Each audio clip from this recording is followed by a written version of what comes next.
I mean, I did help build an mRNA CDMO, so that, that comes into play, and hopefully I can lean into that experience and the pains of setting that up. I think in terms of unique challenges, it's important to truly understand the capabilities of the CDMO that you're working with.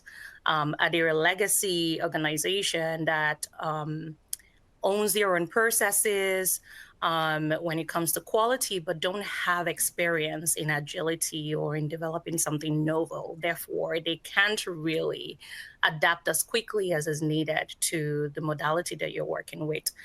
Or are they new and they're agile, but they don't have an established, very mature quality system, and therefore there is risk on both sides. So I think there is that component of, do we need very, very strong technical execution at this point? Where are we in the journey from a sponsor standpoint? How far along are you? And how far away are you from needing established, robust QMS?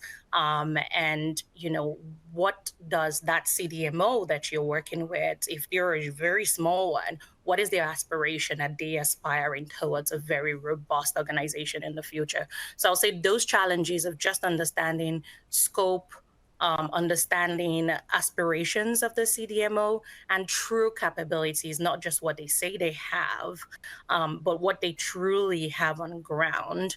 I would say that's a very unique one, because you do have the stuffers and the fluff words sometimes that marketing teams can really help to put together very interesting and strategic front client facing information.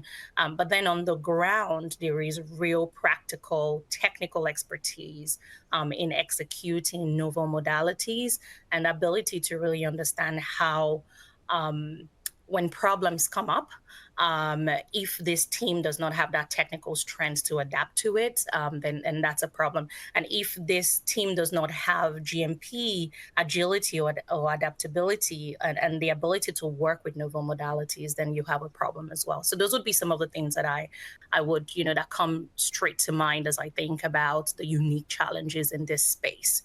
Whereas before you would do a tech transfer, you have your process, you would be looking at quality documents and you would just be looking at process metrics. Now you actually have to understand whether the quality system is agile enough and whether the technical capability to support your development and your product to market is present as well.